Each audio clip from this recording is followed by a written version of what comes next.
enchaîner avec la deuxième conférence, indication de l'amygdalectomie, qui sera présentée par professeur Ramadan. Professeur Ramadan, Nadia de l'équipe Habib Thamer Tunis.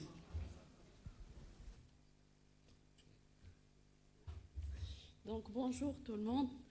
Je vous remercie bien sûr pour cette invitation. Je suis heureuse d'être parmi vous. Bon, je connais quelques-uns qui étaient mes maîtres déjà et mes amis.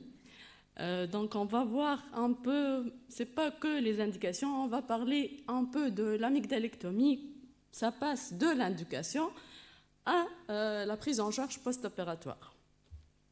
Donc bien sûr, l'amygdalectomie, ça reste parmi les interventions les plus fréquentes chez l'enfant.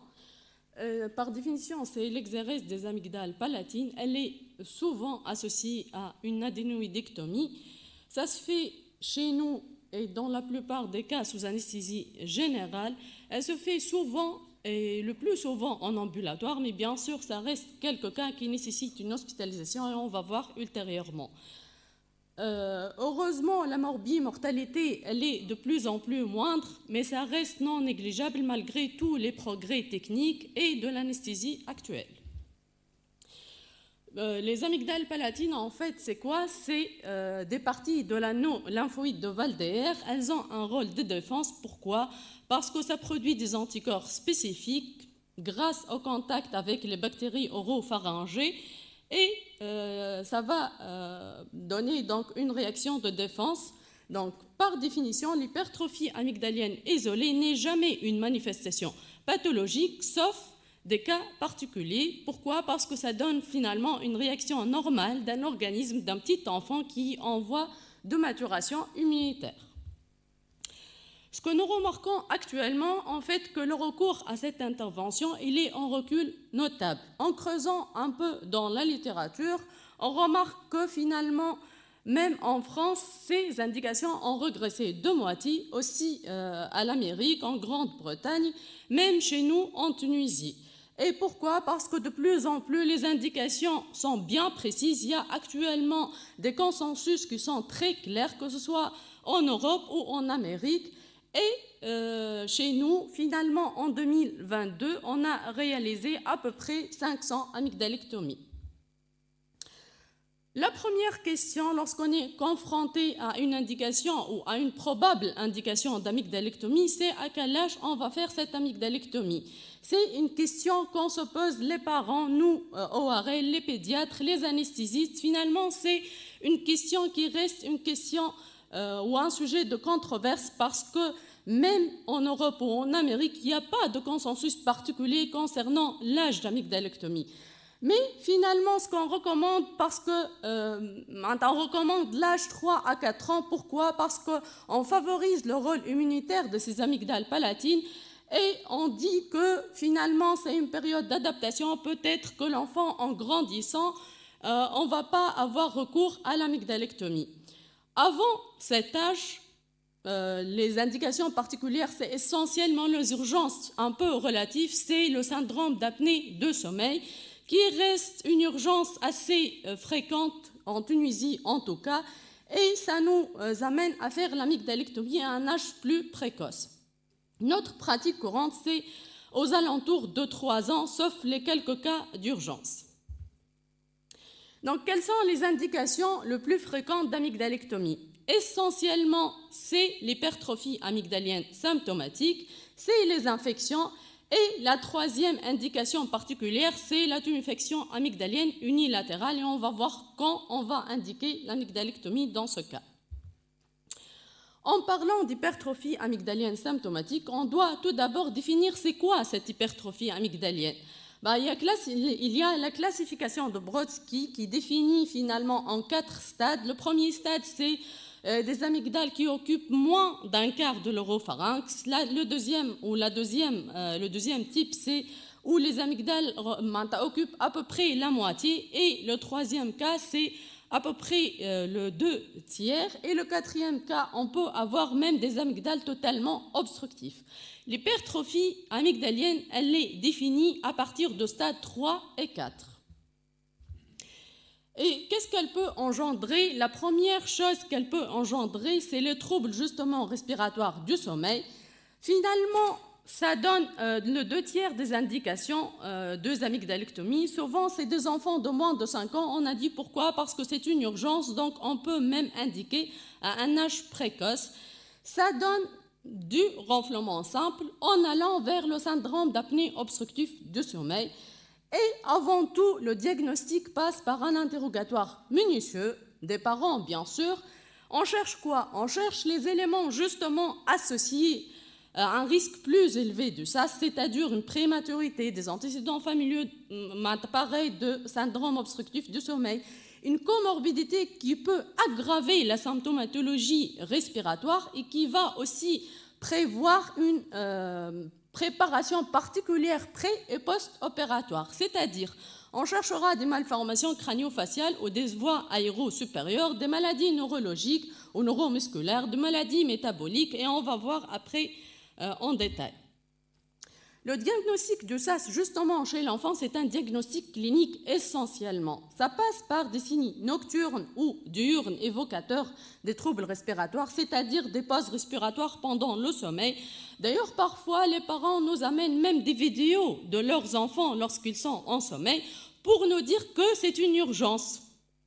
Donc, ça passe aussi par une respiration ou des reprises inspiratoires bruyantes, des sueurs, bien sûr, un renflement, un sommeil agité, des positions qui sont anormales, des réveils très fréquents chez l'enfant. Ensuite, c'est les symptômes à lever. C'est un enfant qui est très irritable au réveil. C'est une asthénie, de troubles de concentration, de troubles de mémorisation. D'ailleurs, ça donne même un retard ou des troubles scolaires.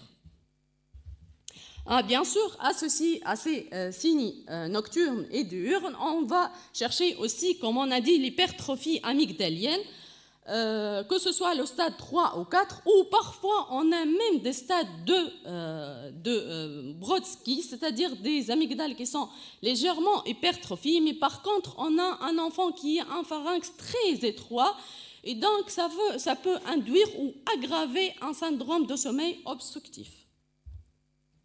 L'examen clinique, bien sûr, il est important. Pourquoi j'ai mis ça? Parce que, à part de chercher l'hypertrophie amygdalienne, il faut chercher d'autres choses à l'examen. Qu'est-ce qu'on va chercher justement? On va chercher d'autres causes qui peuvent aggraver ou induire la symptomatologie de sommeil ou symptomatologie obstructive de sommeil, telle qu'un rétrognatisme, bien sûr, un micrognatisme, une macroglossie, une obésité morbide. La nasofibroscopie doit être systématique pour tous les enfants qui ont une hypertrophie amygdalienne symptomatique d'une obstruction de sommeil. Pourquoi? Pour chercher justement cette hypertrophie de végétation adénoïde, ou dans ce cas, on va associer amygdalectomie et adénoïdectomie qui reste le traitement des références du syndrome obstructif du sommeil chez l'enfant. Justement, je vous ai mis ce petit schéma. C'est les recommandations de la Société française d'ORL devant des apnées obstructives du sommeil associées à une hypertrophie amygdalienne. Il faut toujours faire un interrogatoire minutieux, un examen clinique minutieux. Pourquoi? Pour chercher d'autres causes qui peuvent donner cette obstruction pendant le sommeil, où on aura un traitement spécifique. Dans le cas échéant, c'est l'amygdalectomie et l'adénoïdectomie qui reste le traitement de référence du syndrome d'apnée obstructive du sommeil chez l'enfant. Donc, à part la symptomatologie obstructive, cette hypertrophie amygdalienne peut donner d'autres symptômes. C'est essentiellement les signes d'obstruction oropharyngée, c'est-à-dire c'est des enfants qui ont de troubles de la déglutition et donc ils auront un retard de croissance staturo-pendurale. C'est des enfants aussi qui ont de troubles de développement orofacial. Ils auront un visage assez lent avec un faciès adénoïde ou même une symptomatologie de malocclusion dentaire ou même squelettique. Donc la deuxième indication qui passe à part l'hypertrophie amygdalienne symptomatique, c'est les infections ou les fameuses angines à répétition. Heureusement, actuellement, il y a un consensus, que ce soit européen ou américain, il y a une définition exacte de ces angines à répétition. Ça doit être des angines documentées, d'une part, et d'autre part, on aura une surveillance prolongée de l'enfant avant décision, c'est-à-dire au moins une surveillance d'1 an. Pour donner ce qu'on appelle les critères de Paredes. C'est quoi ces critères, justement? C'est un minimum des angines à répétition de 7 épisodes pendant 1 an, ou bien de 5 épisodes par an pendant 2 ans successifs, ou 3 épisodes par an pendant 3 ans successifs. Donc ça, c'est la définition de répétition. Mais par contre, la définition des angines, ça doit être des angines documentées, c'est-à-dire c'est des enfants pendant l'épisode infection qui auront plus que 38,3 de température généralement. C'est des enfants qui ont un exudat à l'examen, c'est-à-dire c'est des angines pultacées, ou des enfants qui ont un test déjà rapide positif ou un prélèvement exceptionnellement positif au streptocoque. Aussi, c'est des enfants qui ont eu des antibiotiques pour traiter ces épisodes infectieux. Donc finalement, la définition ou la prise en charge de ces angines à répétition, comme on a dit, ça passe par une observation au minimum de 6 mois. C'est donc des angines à répétition, comme on a dit, soit 7 par an, soit 5 par an pendant 2 ans, soit 3 par an pendant 3 ans successifs. Et on doit bien interroger les parents pour savoir si c'est vraiment des angines ou non. Si c'est le cas, bien sûr, c'est l'amygdalectomie. Et en faisant la nasofibroscopie, si on a une hypertrophie de végétation adénoïde, ça sera aussi une adénoïdectomie associée.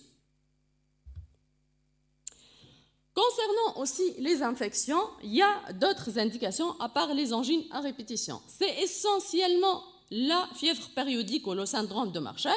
C'est les syndromes post-streptococciques, excepté la GNA. Pourquoi? Parce que finalement, dans toutes les études, on n'a pas prouvé l'efficacité de cette technique ou de cette intervention dans la prise en charge de GNA. Aussi, une indication qui reste heureusement exceptionnelle, mais on a vu même en cette année des cas où on a eu recours à une amygdalectomie en urgence devant une angine aiguë dyspnéusante, et c'était au décours d'une MNI ou mononucléose infectieuse. Ce qu'on insiste actuellement, c'est que les renflements isolés, les otites moyennes aiguës, les otites à répétition et les otites sur muqueuse ne sont pas une indication d'amygdalectomie. Aussi, quelque chose d'important, c'est que le premier épisode de phlegmon péri-amygdalien n'est pas une indication. On indique une amygdalectomie devant un abcès amygdalien en phlegmon symphonie amygdalien ou péri-amygdalien récidivant. Et ça peut être soit une amygdalectomie à chaud, mais c'est exceptionnel, c'est indiqué lorsqu'on a une collection postérieure et on a besoin d'enlever l'amygdale justement pour faire la mise à plat de cet abcès péri-amygdalien. Par contre, dans les autres cas, ça reste une amygdalectomie à froid après un délai de minimum 1 an après l'épisode. Un mois après l'épisode. Devant une infection amygdalienne unilatérale, quand on va indiquer l'intervention. Une infection ou une asymétrie amygdalienne isolée, non évolutive, sans signe clinique évocateur de malignité n'est pas une indication. Par contre, si c'est un enfant qui a une infection ou une hypertrophie amygdalienne unilatérale qui évolue rapidement, qui a aussi des adénopathies suspectes associées, ou l'enfant a une nodinophagie importante, on suspecte enfin un lymphome le plus souvent, et c'est une amygdalectomie sans délai pour examen histologique. D'ailleurs, nous, on n'adresse pas un examen histologique systématique lorsqu'on enlève les amygdales chez l'enfant, sauf le cas justement où on suspecte une pathologie maligne, essentiellement le lymphome. Chez l'enfant, bien sûr.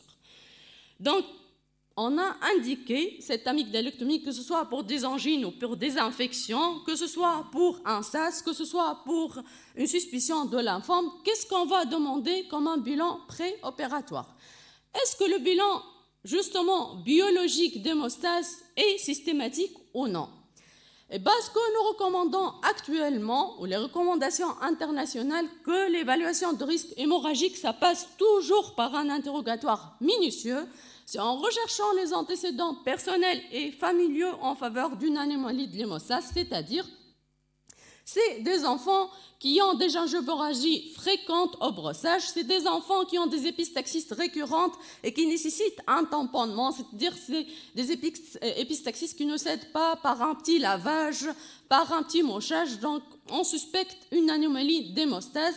C'est des enfants qui ont souvent des ecchymoses selon leurs parents, c'est des petits chocs et des chocs qui sont rien du tout et qui donnent des hématomes et des ecchymoses.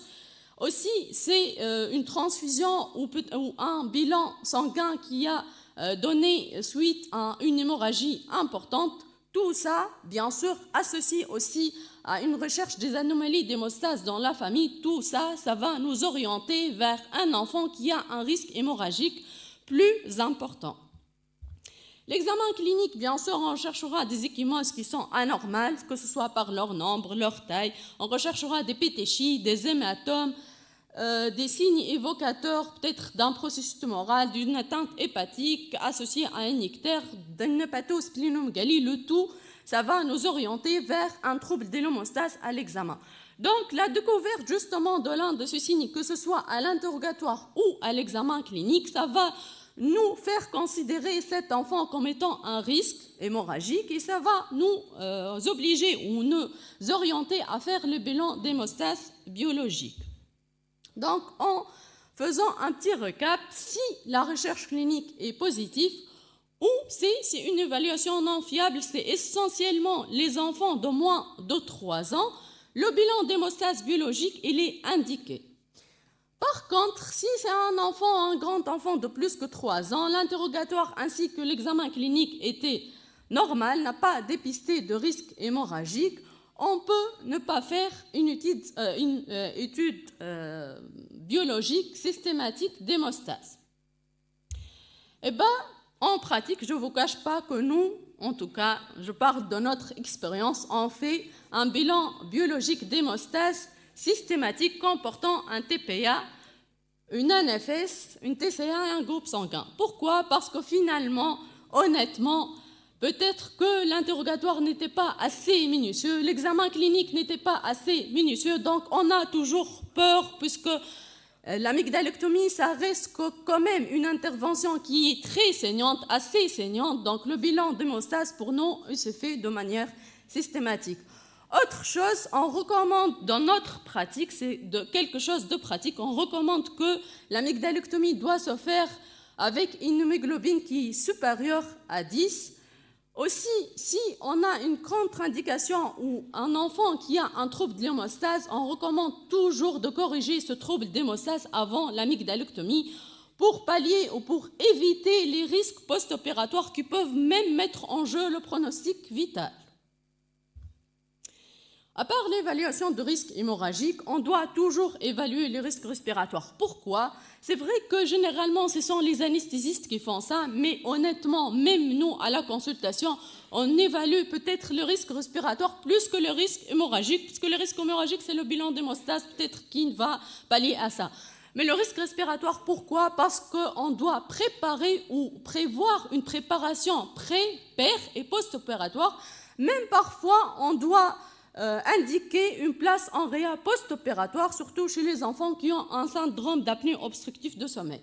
Donc justement, quand l'amygdalectomie ou les enfants qui sont candidats à une amygdalectomie sont à risque respiratoire, c'est les enfants bien sûr qui ont un SAS.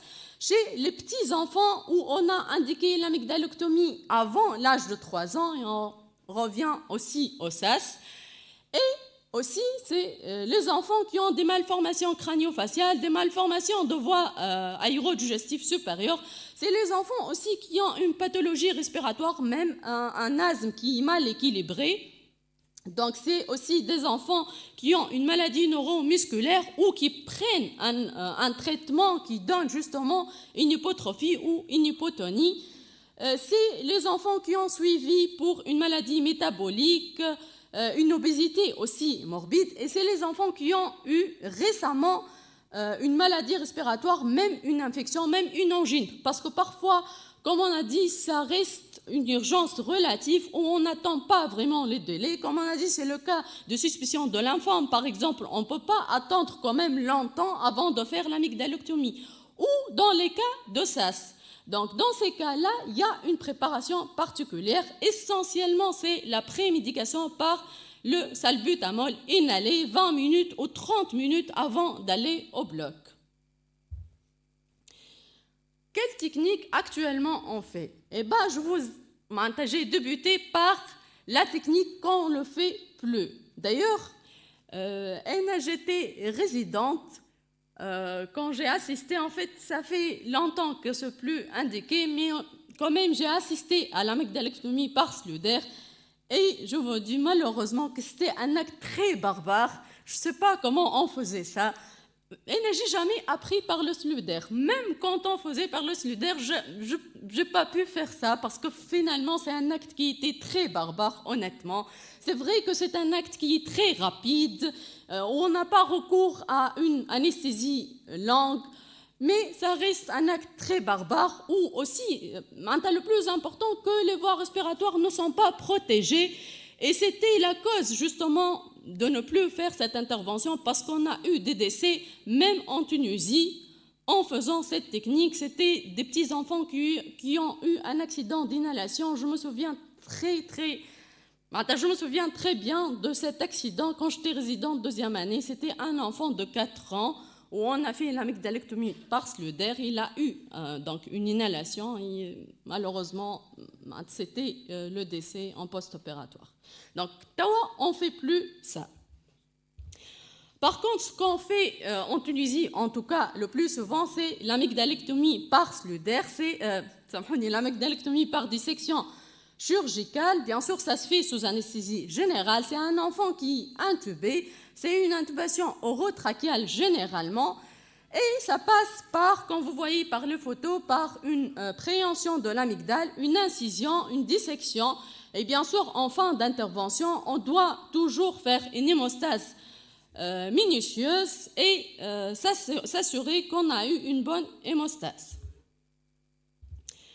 L'ultracuseur, on a fait une période, Al-Habib Thamer en tout cas, par cet instrument. Finalement, l'ultracision, c'est un ultracuseur qui est un bistouri ultrasonique qui vibre et en même temps, ça produit de chaleur. Donc, ça permet la dissection et la coagulation en même temps. Ça nous fait gagner du temps et aussi pour l'hémostase et les douleurs post-opératoires, c'est mieux que la dissection chirurgicale. La deuxième chose, c'est la coblation. C'est finalement une énergie de radiofréquence qui va permettre aussi de produire une chaleur importante et donc aussi la dissection et l'hémostase en même temps. L'amygdalectomie par laser, ça se fait par les faisceaux scalpels qui va permettre aussi de disséquer et coaguler en même temps. Donc tout ça, ça nous fait une amygdalectomie totale. Par contre, actuellement, les nouvelles techniques, ça nous permet de faire ce qu'on appelle la tonsillotomie ou l'évidement intracapsulaire. On n'a pas besoin de faire toute l'amygdalectomie, c'est l'évidement de la partie proéminente donc, des amygdales. C'est des méthodes moins invasives qui donnent moins de douleurs post-opératoires. Les techniques les plus utilisées, c'est essentiellement la coblation, la radiofréquence ou les micro-débrideurs. En creusant un peu dans la littérature, finalement, il n'y a pas une technique qui est plus efficace que l'autre. Toutes les techniques sont un peu équitables. Le choix dépend surtout du matériel disponible et de la maîtrise de la technique qu'on a indiquée. Donc, passons à la préparation. Pour la préparation préopératoire, finalement, il n'y a pas une préparation particulière, sauf les cas particuliers. Les recommandations actuelles, c'est de donner des corticoïdes en intraveineux en péropératoire et ça a été prouvé d'ailleurs que ça diminue les douleurs post-opératoires, donc c'est un meilleur confort pour l'enfant et c'est une reprise alimentaire plus précoce, tout ça, donc c'est un post-opératoire plus simple. Pour l'analgésie post-opératoire, c'est aussi important que la technique en elle-même. Ça passe bien sûr par le paracétamol systématique à horaire programmé, c'est-à-dire il faut éduquer les parents qu'on n'attend pas ni la fièvre ni la douleur. Ça doit être donné à des horaires fixes. Mais il y a des cas où l'enfant reste quand même algique, il a beaucoup de douleur, donc on a en fait deux choix possibles. Soit les anti-inflammatoires non stéroïdiens à dose antalgique, mais honnêtement, vous savez tous que les ORL détestent un peu les anti-inflammatoires non systématiques, donc on ne le donne pas fréquemment. Par contre, on est parfois obligé, lorsque l'enfant il a très mal d'une part, d'autre part, lorsqu'il a un risque respiratoire accru, tel qu'un SARS, un asthme mal équilibré, donc on a peur de donner de tramadol. Et on doit toujours s'assurer que c'est des patients qui n'ont pas de risque hémorragique, c'est-à-dire, bien sûr, ils n'ont pas déjà dans le bilan préopératoire de troubles de l'hémostase, mais aussi quelque chose d'important, que l'amygdalectomie n'était pas très difficile. On a fait une hémostase bien faite, donc dans ces cas, on peut donner des anti-inflammatoires. Le deuxième choix, bien sûr, c'est le tramadol, mais on doit s'assurer que c'est des patients qui ne sont pas ou qui n'ont pas de risque de détresse respiratoire, et on le préfère parfois lorsqu'on a un risque hémorragique ou on a peur plutôt d'un risque hémorragique post-opératoire pour éviter les anti-inflammatoires non stéroïdiens. Le post-opératoire aussi, ça passe par une alimentation, une bonne alimentation. D'ailleurs, on encourage toujours les parents à reprendre l'alimentation de leur enfant dès le premier jour, 6 heures en post-opératoire. C'est un régime liquidien, pâteux. La bonne alimentation, elle est toujours encouragée pour éviter la déshydratation, bien sûr. Et on évite les aliments acides épicés pour ne pas avoir un inconfort de l'enfant. Il va éviter de s'alimenter d'une part. On évite aussi les aliments secs. Pourquoi? Parce que ça donne un risque d'une petite blessure post-opératoire et donc un risque hémorragique accru. Les antiémétiques, c'est au cas par cas. Si on a des vomissements importants, ce qui est important, c'est d'informer les parents, de les éduquer, que ce soit par les anesthésistes, par les pédiatres, par les ORL, à l'importance de la prise en charge post-opératoire. Donc, on a dit déjà depuis l'introduction que l'amygdalectomie, généralement, c'est une chirurgie ambulatoire. Mais il y a des cas où on est obligé d'hospitaliser l'enfant. C'est lorsque c'est un petit enfant de moins de 3 ans, lorsqu'on a une hypertrophie amygdalienne obstructive associée, que ce soit à une insuffisance cardiaque, à un SAS, à une obésité morbide. Si l'enfant a aussi des anomalies de l'hémostase, donc on a peur d'hémorragie post-opératoire et on préfère que ce soit sous nos yeux en post-opératoire 24 heures minimum. Si cet enfant a des anomalies neuromusculaires ou qu'il prend un traitement qui peut générer une hypotonie, si aussi il a des anomalies malformatives de voie supérieure, aérodigestives supérieures, ou des tuméfactions ou des manifestations tumorales cervico-faciales. Dans tous les cas, l'autorisation de sortie ne doit être signée qu'en cas de surveillance ou après une surveillance minimale de 6 heures d'une part. D'autre part, on a eu un examen minutieux où on trouve des loges amygdaliennes qui sont exsangues. La douleur a été contrôlée après relais dentalgique Péros. L'enfant n'est pas fébrile. Et on a bien éduqué les parents concernant la prise en charge post-opératoire. On va finir par les complications, justement. Quelles sont les complications immédiates dont on a peur? Surtout, c'est l'hémorragie primaire. C'est la première complication la plus fréquente des amygdalectomies. L'hémorragie primaire, elle arrive dans le premier jour. Ça va dans la littérature de 0,5% à environ 1% des cas.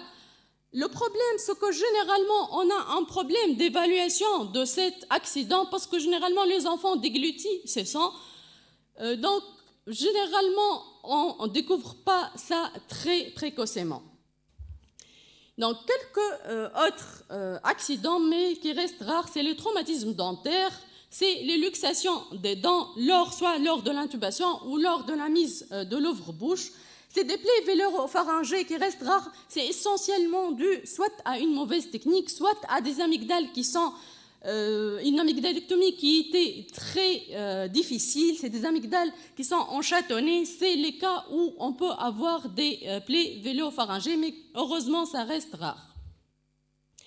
Secondairement aussi, on peut avoir une hémorragie, c'est surtout la chute des scars entre le 5e et le 15e jour. Les complications infectieuses, ça reste rare à exceptionnel. C'est essentiellement des infections de loge amygdalienne et les infections pulmonaires qui sont exceptionnelles. Généralement, l'antibioprophylaxie, elle est très discutée selon les équipes, mais nous, en Tunisie, ce que je sais, que toutes les équipes recommandent une antibiothérapie systématique en post-amygdalectomie. À long terme, c'est les séquelles qui restent heureusement aussi exceptionnelles. C'est essentiellement la sténose oropharyngée qui est exceptionnelle. Et dans le traitement, c'est un traitement qui est très difficile. C'est l'insuffisance vélaire, dont le traitement généralement passe par une rééducation orthophonique. Lorsqu'on a un moignon persistant, bien sûr, dû à un défaut technique, on doit exiger la reprise parce que ça va donner la récidive des angines. La mortalité reste exceptionnelle, mais quand ça arrive, ça reste quand même un drame. C'est un petit enfant dont l'indication de l'amygdalectomie n'était pas aussi urgente que ça, surtout dans le cas des infections à répétition. Heureusement que c'est rare et c'est surtout dû soit à un accident anesthésique ou accident hémorragique. Quelques articles qui ont été publiés qui disent qu'en France, finalement, il y a un article qui a été publié, c'était 10 décès pendant 10 ans. En Canada, le taux de décès actuellement en 2020 est de l'ordre de 1 sur 20 000 amygdalectomies et la principale cause reste toujours l'hémorragie post-opératoire et sans association avec la technique chirurgie établie pour insister à la préparation préopératoire, à chercher un risque déjà ou un enfant qui est à risque d'hémorragie, à exiger une technique rigoureuse, une hémorragie rigoureuse et une surveillance post-opératoire aussi qui doit être rigoureuse, passant par une éducation des parents. Donc en conclusion, ce geste chirurgical ou cette amygdalectomie, c'est parmi les interventions les plus fréquentes actuellement chez l'enfant. C'est un geste chirurgical qui reste non dénudé de risque, bien sûr. On insiste toujours au respect des indications pour éviter justement ces accidents, ces complications, où la complication essentielle, on le dit, on le répète, c'est l'hémorragie post-opératoire, et ça passe par une maîtrise de la technique choisie et une bonne surveillance post-opératoire. J'insiste que la douleur post-amygdalectomie reste une préoccupation majeure, c'est un inconfort majeur pour l'enfant ainsi que les parents. Donc, on insiste toujours à une bonne prescription des antalgiques, insister que le paracétamol doit être prescrit à des heures précises. Il ne faut jamais attendre ni la douleur, ni la fièvre post-opératoire pour passer aux antalgiques post-opératoires. Et merci.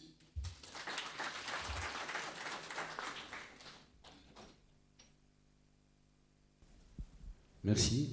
Est-ce qu'il y a des questions dans la salle ?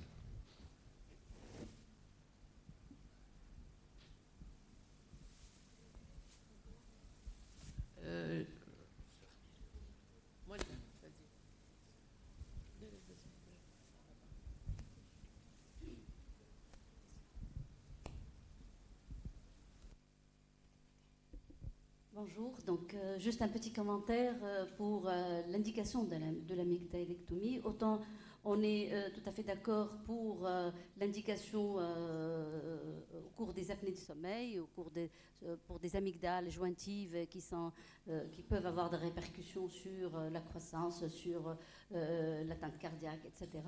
Pour l'indication infectieuse, honnêtement, on doit vraiment la réviser, même si vous avez précisé, hein, on doit observer l'enfant pendant des années. Pourquoi ? Parce que la majeure partie des infections, des angines, elles sont d'origine virale.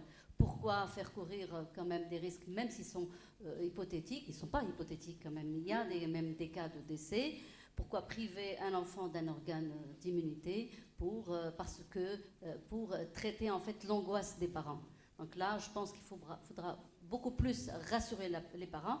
Et même s'il s'agit d'infections bactériennes, il y a tout à fait les moyens de les traiter. Les parents consultent pour tout et n'importe quoi. Donc là, pour un risque, parce qu'on pense aux complications post-streptococciques, la GNA ou le RA, donc là, les angines sont bien traités. Ils sont trop bien traités, même pour des angines virales. Tous les enfants ont droit à des antibiotiques. Donc là, faut peut-être vraiment freiner un peu ces indications pour des raisons infectieuses. Voilà, c'est mon seul commentaire. De toute façon, justement, c'est les recommandations. Ce que déjà j'ai dit, en fait, il faut savoir que c'est des angines documentées, ça ne doit pas être des angines virales ou des pharyngites plutôt. Et on a bien dit que ça doit être 7 par an, si c'est une surveillance pendant 1 an, ou 5 ou 3 pendant des années successives. Nous, de toute façon, on recommande toujours de surveiller l'enfant au minimum 1 an avant de décider. Justement, on rassure les parents et on rassure justement aussi le médecin qui a envoyé cet enfant pour amygdalectomie. On n'a pas la main facile, de toute façon, en ORL à faire l'amygdalectomie. Donc c'est vrai qu'on doit peut-être réviser ces indications, faire nos indications à nous, parce que ce que j'ai mis, c'était des indications françaises, européennes et américaines. Nous, en Tunisie, on n'a pas vraiment nos indications. Et comme vous avez dit, peut-être on n'a pas le même milieu, la même surveillance pré- et post-opératoire, donc ça doit passer par nos recommandations à nous. Merci. Juste une question. Et effectivement, sur le plan statistique, est-ce que cette amygdalectomie diminue le risque de rhumatisme articulaire aigu ou non, selon la bibliographie, selon la recherche? Oui, la seule complication post-opératoire qui n'a pas prouvé l'efficacité de l'amygdalectomie, c'est le GNA. Par contre, le RAA, il y a des articles qui ont été publiés et qui ont prouvé justement que l'amygdalectomie protège du RAA.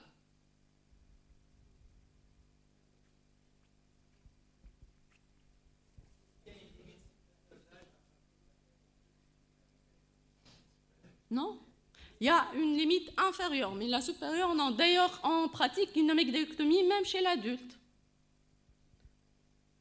Merci Nadia pour cette conférence. Et l'amygdalectomie est toujours un sujet De controverse. assez délicat pour le pédiatre, mais je peux témoigner, c'est qu'on vous envoie de moins en moins d'enfants pour amygdalectomie.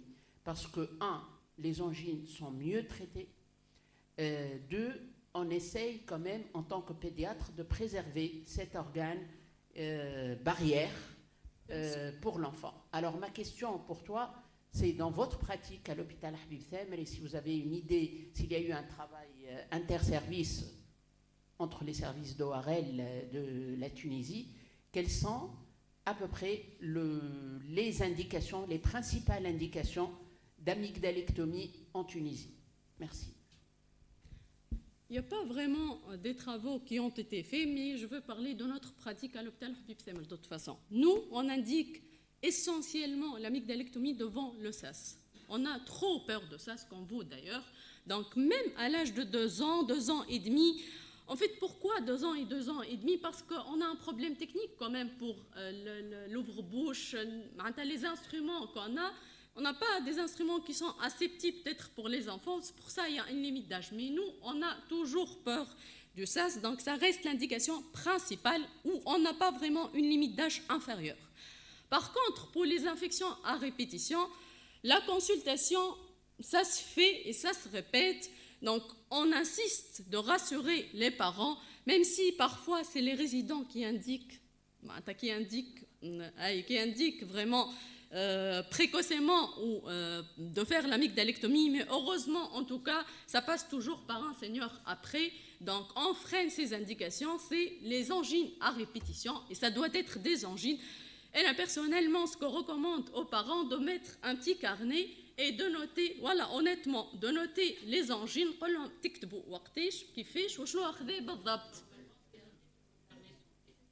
Bon, je ne sais pas, mais ça reste toujours qui n'est pas, justement, ce que j'allais dire, ça reste toujours une peur pour les parents, donc ce n'est pas très fiable, mais ça doit être des angines à répétition plus fréquentes que 6 par an. C'est ce qu'on recommande. Il y a une autre indication particulière, c'est l'hypertrophie amygdalienne unilatérale. Et c'est une crainte, que ce soit pour les parents ou pour les médecins généralistes, pour les pédiatres, pour l'ORL. Ça peut être un lymphome et il précipite vers l'amygdalectomie. Et il faut insister qu'il y a des enfants qui ont une asymétrie amygdalienne physiologique.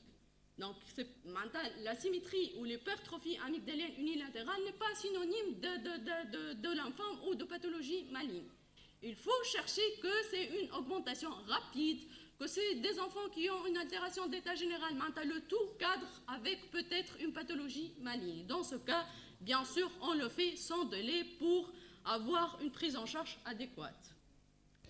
S'il vous plaît, bonjour tout le monde. S'il vous plaît, est-ce qu'il y a un bénéfice réel de l'amygdalectomie partielle par rapport à l'amygdalectomie totale, que ce soit uni ou bilatérale, et le risque de récidive, comme dans le cas de la dénectomie, est-ce qu'il est réel? Merci. Vous parlez de l'amygdalectomie partielle, la nouvelle technique. Oui. La nouvelle technique. En fait, elle est plutôt recommandée pour les troubles respiratoires. Bien sûr, pour les infections à répétition, ce n'est pas une indication, parce que déjà, on doit enlever toute l'amygdale pour pallier à ces angines streptococciques, etc. Donc, c'est surtout recommandé dans la pathologie d'hypertrophie amygdalienne symptomatique, essentiellement la pathologie respiratoire. Est-ce que ça a un bénéfice ou non? Dans toute la littérature, c'est vrai que les nouvelles recommandations, les nouveaux articles, parce que les recommandations disent tous que les techniques sont équitables. Mais on doit maîtriser déjà la technique. Mais en revoyant les revues de la littérature récente, ils disent que cette technique, justement, elle donne moins de douleur, moins de saignement. Mais est-ce qu'il y a un bénéfice réel par rapport aux autres? En voyant à long terme, c'est le même post-opératoire. Juste, ça diminue un peu peut-être la douleur. Mais on doit toujours penser que ces revues de la littérature ou ces publications, peut-être que ça favorise une technique par rapport à l'autre. Mais en suivant les recommandations, il n'y a pas une technique qui est bien favorite. Merci. On est déjà en retard. La dernière question, c'est Tahar. Hein? Oui, il y a deux situations. Le problème, c'est que souvent, lorsqu'on pose la question, il dit que l'homme راه ديما يمرض بقريجمو ديما يمرض بقريجمو هي هذيك الجمله الشهيره كل شهر يمرض بقريجمو كي تجي تلوج وتشوف de quoi est-ce qu'il s'agit en fin de compte, il s'agit beaucoup plus de rhinopharyngite. Donc il faut faire un interrogatoire minutieux. Et nous sommes devant deux situations. Lorsque tu vois l'enfant pour la première fois, la première situation, c'est tu ouvres la bouche, tu trouves de grosses amygdales, hypertrophiques, cryptiques. Effectivement, on repose, on refait l'interrogatoire et il fait 39 températures, il prend l'antibiotique 5, 6, 7 fois, 10 fois par an. Une deuxième situation où les amygdales ne sont pas si hypertrophiques que ça, et en reposant l'interrogatoire encore,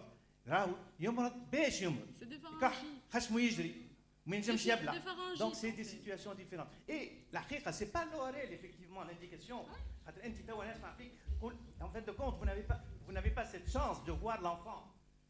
On vous l'envoie pour l'amygdalectomie, donc c'est difficile par la suite de faire la part des choses.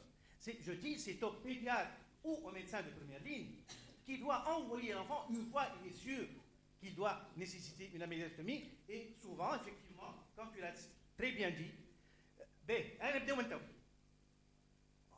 c'est pas une urgence.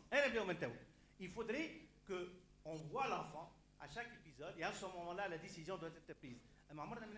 La décision, il faut pas être facile.